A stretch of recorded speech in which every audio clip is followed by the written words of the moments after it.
It's a new season in the NFL, and new seasons always bring with them fresh speculation and analysis. 2022 has seen a number of high-profile players garner negative attention, with many being labeled as wash-ups. Among them, Tom Brady and Russell Wilson. Wilson's also been the target of some scathing words from his former teammate, Michael Robinson. We'll be covering these supposed has-beens and Wilson in detail in today's video. First up, Wilson's poor Denver start. Russell Wilson's been playing in the NFL since 2012 when he was selected by the Seattle Seahawks in the third round of the draft. Since then, he's led the Seahawks to 2 consecutive Super Bowls and a win at the Super Bowl 47. He also concurrently holds the record for the most wins by an NFL quarterback through 9 seasons, a massive 98, and is considered by many to be one of the greatest dual-threat quarterbacks in the league's history. So it was a pretty big deal this year when the Seahawks traded him out to the Denver Broncos along with a 4th-round draft pick in exchange for 2 first-round picks, 2 second-round picks,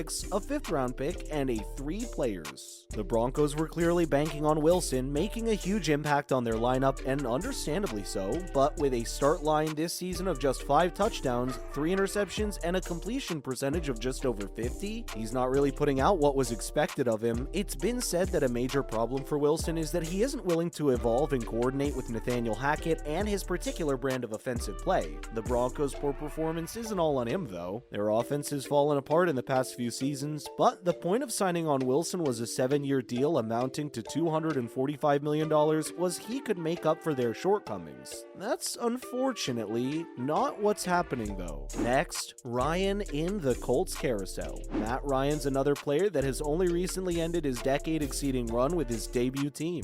He began playing in the NFL with the Atlanta Falcons, but was traded out to the Indianapolis Colts this year in exchange for a 3rd-round selection in the draft. The Falcons were looking to restructure the entire team, and the Colts happened to be looking for a stronger bolster to their offensive lineup. Unfortunately, the Colts' idea of rotating out quarterback Carson Wentz and Ryan hasn't gone as planned.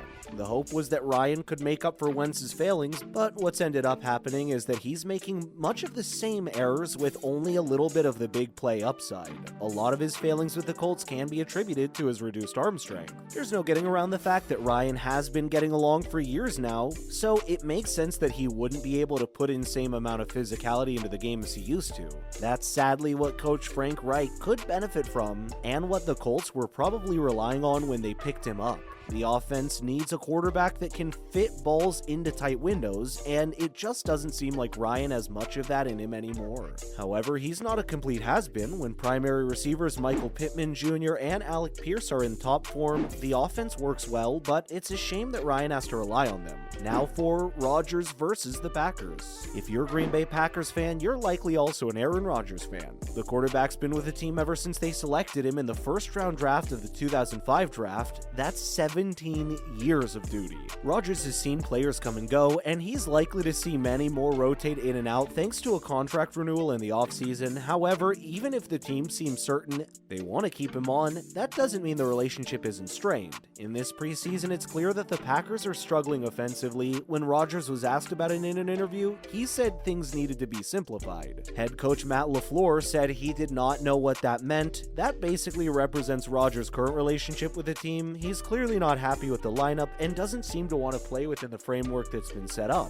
There's definitely more problems to contend with in the Packers, but Rodgers constantly fighting his team is a big one. He might be ranked as 29th in a list of eligible quarterbacks on throws of 20 yards or more, but the problem is that when he's forced to keep the ball, the offense slows down. There's a bit of a fix here. If the team manages to pick up a good receiver, things might ease up. However, if Rodgers doesn't get his head straight, there are definitely going to be problems this season. Coming up, Brady still has it. At this point, Tom Brady is basically a living legend. His list of achievements is unending, with the greatest of them being 7 Super Bowl champion wins. He was setting records for the New England Patriots for close to 2 decades, and then from 2019 onwards, he's been beefing up the lineup of the Tampa Bay Buccaneers in 2020. He led them to victory at Super Bowl LV, so Brady might be in his mid-40s right now, but he's shown that doesn't mean anything to him. Considering this 2022 preseason preseason, the Bucs have definitely been sloppy, but we can't really blame Brady for that. The team ranks last in rush EPA, which is a measurement of how well a team moves the ball on the ground. In contrast to that, Brady is currently ranked 6th amongst all quarterbacks in the league. When you go deep into it, it's clear that the offensive line is the primary reason for the shortcomings of the Bucs. Then you also have the fact that Brady had to work with a rotating roster of receivers because of injuries and suspensions, so you might at first be tempted to blame Brady for the Bucs' slow start, but it's most definitely not his fault. And besides, the regular receiving lineup has been cleared for duty, so we should see the Bucs get back into proper shape soon.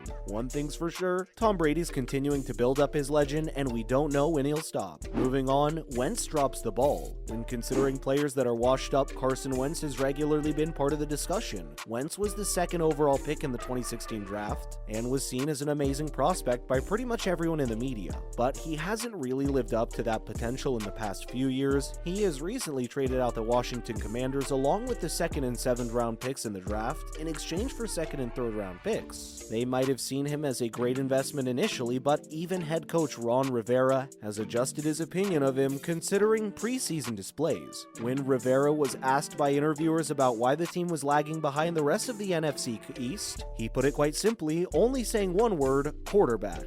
That's got to sting if you're Wentz, but Rivera spoke the truth. Wentz has been playing particularly badly since he got to the Commanders. He's pretty much been turning in performances that would understandably put you at the bottom of the league. He currently ranks 30th among eligible quarterbacks in the RBSDM composite, which isolates a quarterback's value to offense. There are just 3 players below him on that list. The flaws of his game that were issued at Philadelphia and Indianapolis have only become more defined while he's been with the Commanders. He's definitely earned the status of being washed up, but the Commanders could very well replace him with Taylor Heineke. Last, Robinson spills beans on Wilson. Over the years, Russell Wilson has frequently been attacked for having an inauthentic or manufactured personality. Now that he's with the Broncos, the sense of fakeness is only becoming more apparent, according to former teammate Michael Robinson. Robinson is currently the NFL Network analyst, and while the Broncos were sitting at a 2-4 on the scoreboard, he offered some advice to Wilson while also giving audiences a look into what might go on in the Broncos locker room. Robinson brought up the fact that Wilson is sometimes called a robot. He referenced in a relation to a situation where the Broncos' offensive line might have some issues, and Wilson's response was just to pretend as though it's business as usual. When you have authority as Wilson does, it isn't enough to just pretend like everything's fine. You need to take charge and call someone out, and not be afraid to get on someone's bad side. The problem, according to Robinson, is that Wilson cares mainly about getting his money and not really focusing on getting the job done. There's nothing directly harmful about not wanting a confrontation, but in the locker room, it's necessary. However, that is going to be a wrap for this video, my friends. Do you think Wentz is on his way out of the Commanders roster? Let us know in the comments below. Make sure to give this video a thumbs up and subscribe to our channel for more videos just like it. Thanks so much for watching. We'll see you in the next one.